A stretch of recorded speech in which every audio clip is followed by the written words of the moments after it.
Hello everyone and welcome back for some more Drag Race gossip, secrets and drama. So as many of you may have seen, I recently had a little bit of drama where I exposed a content farm, or in other words, a big company that pumps out lots of content and pretends to be a real person. And this channel had previously stolen some video ideas from me and some other creators, and I called them out about it.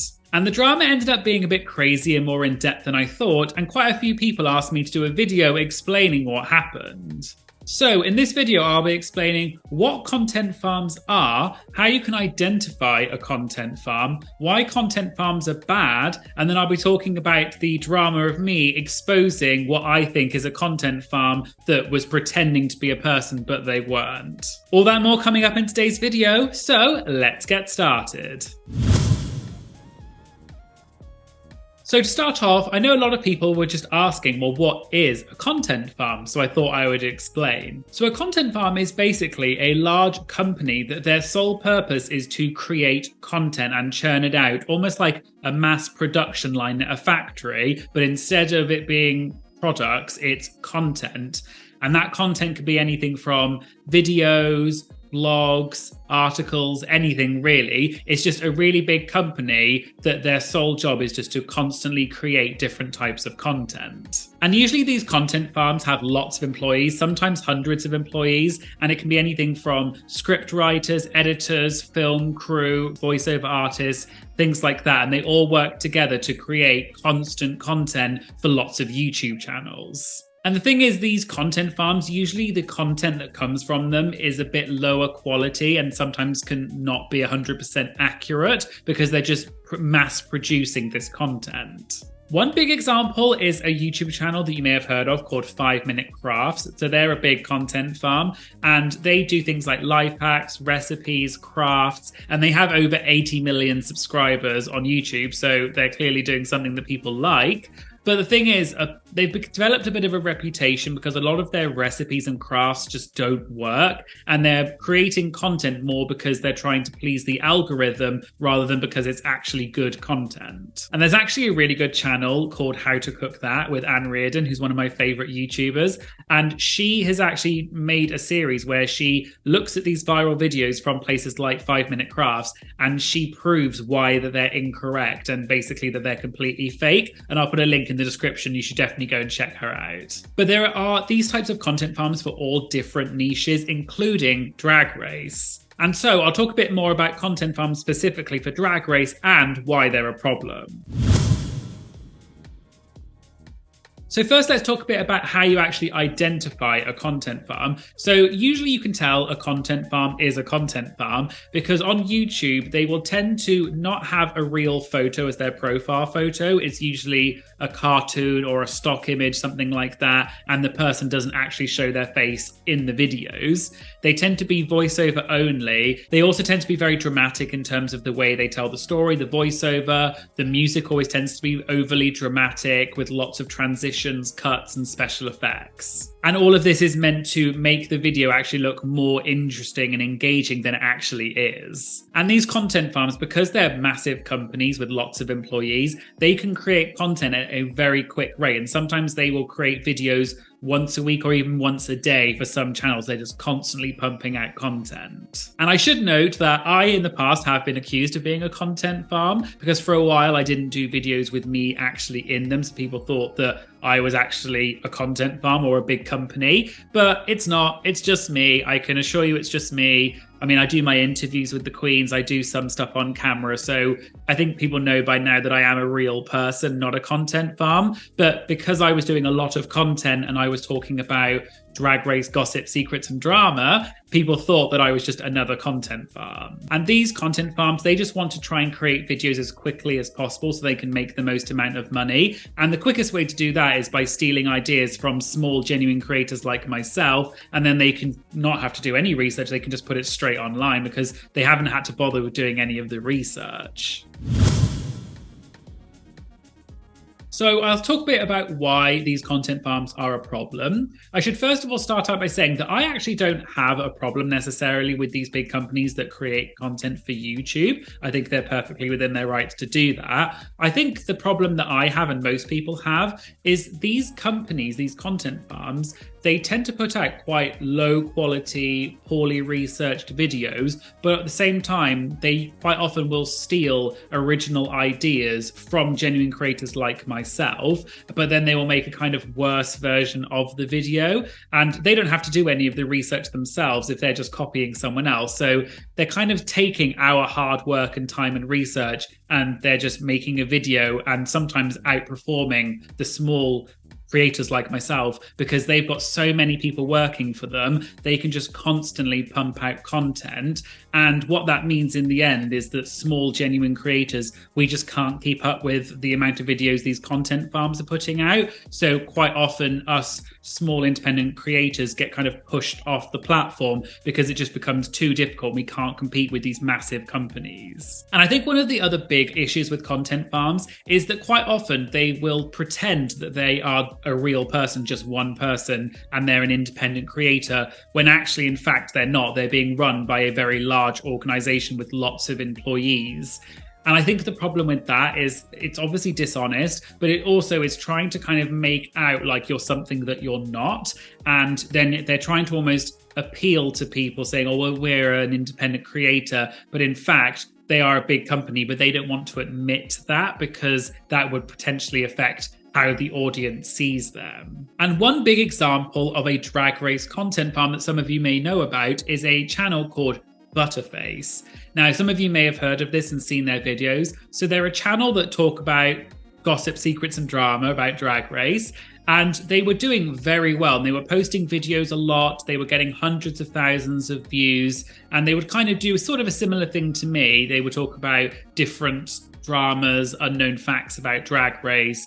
And as I said before, they kind of had the tropes of a content farm. So they had a very high-pitched, slightly irritating voiceover. They had this little graphic that they used was like their logo, and they would do lots of fast transitions, like very dramatic music. Hey queens! The producers of RuPaul's Drag Race love feeding us a good hero and villain story. And don't lie, we all eat it up every single time.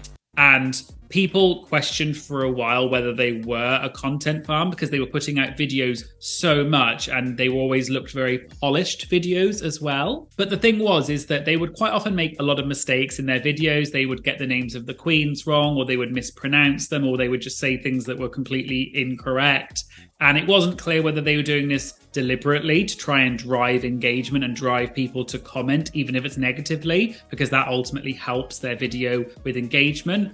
Or it could also just be because they don't actually watch the show and they're just finding their information from a Google search. And people did start to question eventually whether Butterface was a real person or not. And then in January of 2022, another YouTuber called Top RuPaul's Drag Race Videos exposed Butterface, and they worked in conjunction with another YouTuber called Paige Christie, who did a great expose, and they basically exposed the fact that Butterface was actually owned by a very large company called Craylon Media. And in the video, they also showed examples of content that Butterface had stolen from other independent, genuine creators and hadn't credited them in any way. And I'll put the links to Top RuPaul's Drag Race Videos and also Paige Christie's channels, and you can go and check out their videos because they're really interesting, and they found a lot of really interesting information about how these content farms and these big production companies work. But for example, if we look at Craylon Media, who they said were running Butterface, if we look at Craylon Media's website, they describe themselves as being at the forefront when it comes to building online communities and boasts over 200 million monthly video views across our highly engaged network. So from the looks of it, basically what they do is they just run YouTube channels, and they basically just subcontract work out to different people. And if we go onto their job openings section of the website, we can see that they have lots of job openings for things like voiceover artists, script writers, thumbnail creators, and editors for YouTube channels. So basically, these sorts of companies, what they do is they just subcontract all of the different elements of video creation, like research, voiceover editing to lots of different people who they employ, and then they do all of the work, and this company just then creates these videos and puts them out onto these channels so they can make money on YouTube. And there isn't necessarily anything illegal or wrong about doing this, but the part where it does tend to have a problem is when these companies pretend to be a real single person, an individual, and sometimes the content they create can be a little deceitful, but also a little bit problematic and incorrect at times. But anyway, let's get back specifically to Butterface. And what happened was, after Butterface got called out by Top RuPaul's Drag Race videos and Paige Christie, Butterface put these posts up on their YouTube channel in the community section, basically saying that they were a single person, that they're not a content farm, completely denying it. And they also said that they felt like they were being attacked by other creators and it wasn't fair. And in fact, in one of their posts, they even described themselves as a small creator, but then they kind of said that they got some help from a friend who did their thumbnails for them. And there was a few other inconsistencies in their story in the end. But after they got called out, they subsequently deleted all of their YouTube posts, and they also removed several of their videos, and they stopped posting completely for around 6 months. And a lot of people took this as an indication that they had been called out and they had been exposed, so they had just stopped creating content. And a lot of people then felt like they had exposed this channel and they had won and stopped this content farm. But then about 6 months later, after this big hiatus, Butterface started uploading videos to YouTube again. And in the first video they uploaded since the break, if you look at the video description, they actually admit that they are in fact a company. What they said exactly was, "Hey Queens, long time no see. Obviously a lot of you guys probably know we got into a little bit of drama at the start of this year, so we decided to take a break so that we could figure out how to improve our channel and make better content. So with that, there's a few things we want to address. First things first, yes, we are more than one person. When making this channel, we really take into consideration how posing as a character may have been unethical. So from now on, the Butterface character is no more." And by the character, they mean the little icon that they were using for their logo. And the thing was, and the worst part of it, was that they basically admitted that they had lied repeatedly about not being a company, and then they were effectively forced to admit that they are a company. And they had basically lied on several occasions and had doubled down on it, and then suddenly when they got caught out is the only time they apologized. So obviously most people lost trust in this channel, and you can actually see that they used to get hundreds of thousands of views consistently on each of their videos, and then after they got exposed, their views dropped off massively, and now their videos don't get even a fraction of what they used to. And we can see that they haven't actually posted in around 4 months. So it may be that they just decided that their channel had been exposed and it had been ruined, and they just don't want to make videos anymore because they've realized that they can't trick people with this channel anymore, and it wasn't making them money and it wasn't profitable, so perhaps they just stopped making videos. And I never really got involved in the Butterface drama because my channel was still relatively new at the time, so I wasn't really involved. But I have since got involved with a different channel who I believe is actually the same company as Butterface, and they've created a new channel and I exposed them, so let's talk about it. So the Butterface drama was quite well known within the Drag Race YouTube fandom, and so that channel had kind of died out. But then I noticed that in around September of 2022, a new channel emerged that was called Drag Queen Talk. And I noticed that a lot of the thumbnails and their style was quite reminiscent of the old Butterface videos. Hey guys! A good stunt or reveal can make anyone gag if done right, and Drag Race have had queens who had stunts and reveals that left us thinking, girl, did she just do that? And another YouTuber called Kayla Says More actually did a recent video where she made fun of this channel and called them out for being a content farm. I'll put a link in the description, and it was quite interesting, her take on it. But anyway, then in October of 2022, this channel, Drag Queen Talk, released a video called RuPaul's Most Banned Drag Race Queens, which was pretty much a word-for-word copy of my video, 5 Banned Queens from RuPaul's Drag Race. I then called them out on Twitter in a thread that was started by another Twitter user who had also said that they suspected that they were a content farm. And if you watch a clip of their video next to my video, which my video had come out several weeks before theirs did, you can see they're almost exactly word for word the same. William is probably one of the first queens that come to mind for many Drag Race fans when you think of queens who have been banned from the show. I think for many Drag Race fans, when you think of queens that have been banned from the show, Willam is probably one of the first queens you'd think of. And they also said that Willam's name was William, which was another red flag to me. And shortly after I called them out in that Twitter post, they removed the video from there, so I can't show any more of the clips because they just removed the video when I called them out. And they also removed several other videos, and they never addressed it. They never spoke about it on their channel or anything. They just continued making videos. And the part that I thought was almost kind of funny was I made a couple of mistakes in my video about banned queens, and I mixed up some of the numbers of the mini and maxi challenge wins, and I realized that only after I'd posted it, but I put a correction in the pinned comment in the description and sort of corrected it. But this other channel, Drag Queen Talk, not only had they just copied my video pretty much word for word, but they'd even copied the mistakes that I accidentally made. And they obviously hadn't even bothered to check my comments and my description because they didn't even correct their script. They just used my exact script, even with some of the mistakes. And just as another example of mistakes in their videos, they once did a video and they were talking about Carmen Carrera. And while they were talking about her, they also showed a clip of Carmen Farala from Drag Race España. Carmen has been a fierce advocate for inclusivity and representation for trans performers in the drag industry, and she's been pushing for change within the community. So it was kind of obvious they don't even know who the queens are. They obviously just typed in Carmen Drag Race and didn't realize that Carmen Farala and Carmen Carrera are two different people. But anyway, after I called them out on Twitter and they removed the video, I thought that was the end of the drama. But recently the drama started up again because I noticed that a lot of the videos they had been posting recently were quite similar to some of my videos and also other independent YouTubers who talk about Drag Race. And I also saw that one of their video thumbnails was almost identical to one that Butterface had done a year before, and even the actual video title was pretty much identical. And if you look at the thumbnail, even the text and the font color are the exact same. And for me, this was just too much a coincidence for those two channels to not be related. So I then posted about this on my YouTube community tab, saying that I believe that this channel, Drag Queen Talk, is the same people behind it as Butterface because of the similarities in the thumbnails. And it actually got a lot of traction, a lot of attention. And it also then went on to social media and Reddit, and it kind of went a bit bigger than I thought.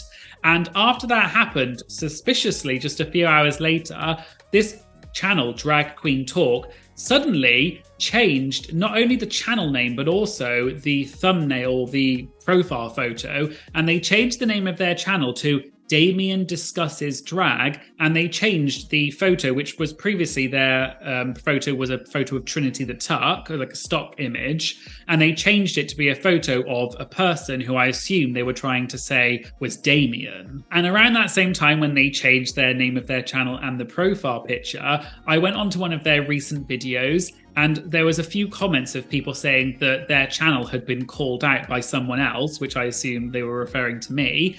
And Damian responded to them and basically said that they knew nothing about it and that they're a single creator and they're not a company. And they even changed the about section on their YouTube channel, and they changed it to say, "My name is Damian Richardson. I started this channel to please you with all the gossip, news and drama from our queens," which sounds awfully similar to someone else's tagline.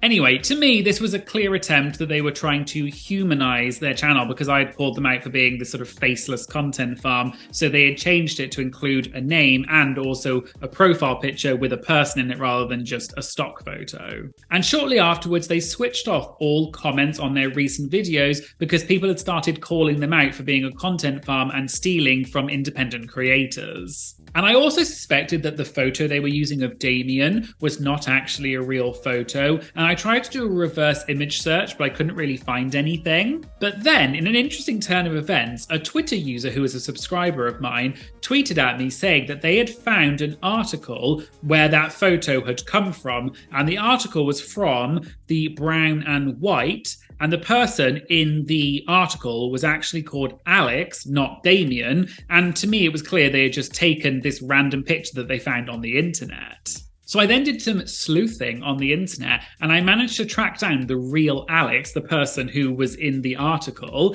and I tracked them down on Facebook and I basically said, I think this channel is using your photo. Is this your channel? And Alex came back to me and said, no, I know absolutely nothing about it. This is my photo, but it's not my channel. I have no idea. They're using my photo without my consent. And it actually turned out that Alex is a subscriber of mine and said, oh my God, I can't believe I'm being involved in the drama. But they confirmed that it was absolutely not their channel and they did not give their permission for this photo to be used. And they then commented on my post saying, I'm the real Alex, but that's not me, like that's not my channel. They didn't ask my permission. So to me, this was clear evidence that this YouTube channel had changed their name to Damian Discusses Drag. And they'd even gone to the extent of going onto the internet, taking a random picture of some innocent, unrelated person and trying to use that as their profile picture to fraudulently pretend that they were a real person. And then when I found out this information, I posted again on my YouTube explaining and exposing that they had stolen this random photo of someone.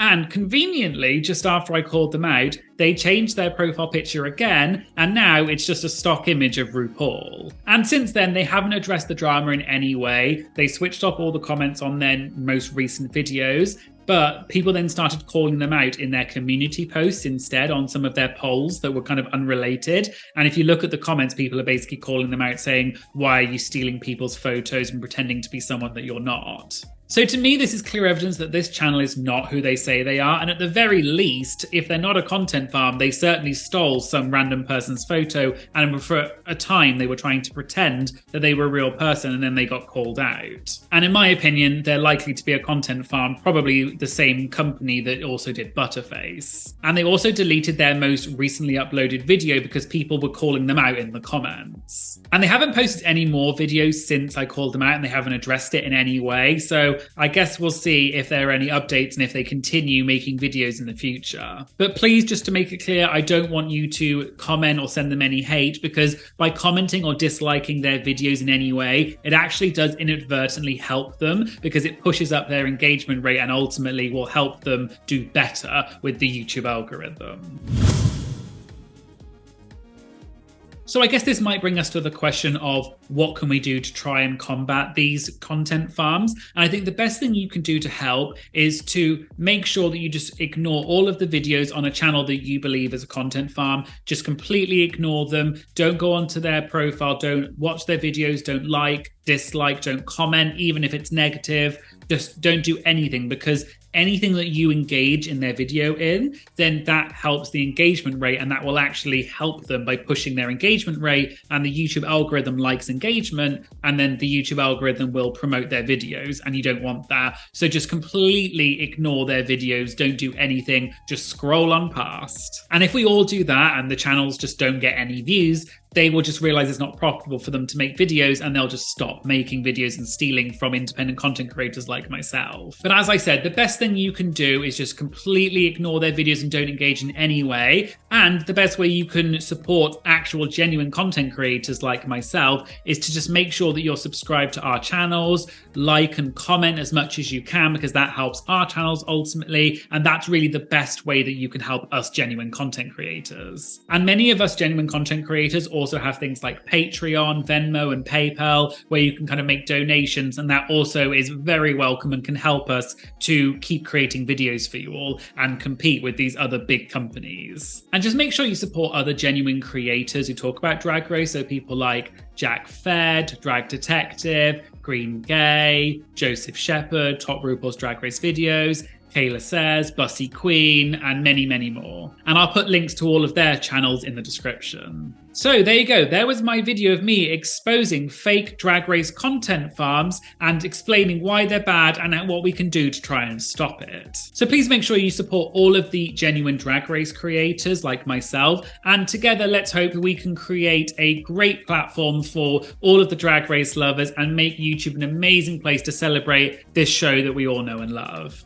Thanks for watching, and if you'd like to support me, please just make sure you subscribe to my channel and give me a comment and a like if you liked this video. It's free, only takes a second, and it really does make a huge difference. I'll really appreciate it. And you can also support me by signing up to my Patreon, where you'll get exclusive early access to my videos before they go on YouTube, and you'll also get things like priority when submitting interview questions, shout-outs in my videos, and many other exclusive benefits. And you get all of that for just a few dollars a month, and I'll put a link in the description. And I'd just like to say a massive thank you to all of my Patreon members. I really appreciate your support every month. It really does make such a massive difference to my channel. So thank you all so much. Please make sure you like, comment, and share this video, as it really helps support my channel. And of course, please make sure you hit the subscribe button to stay up to date about new uploads. Thanks for watching, and I hope you'll join me again in future videos. Thank you, bye!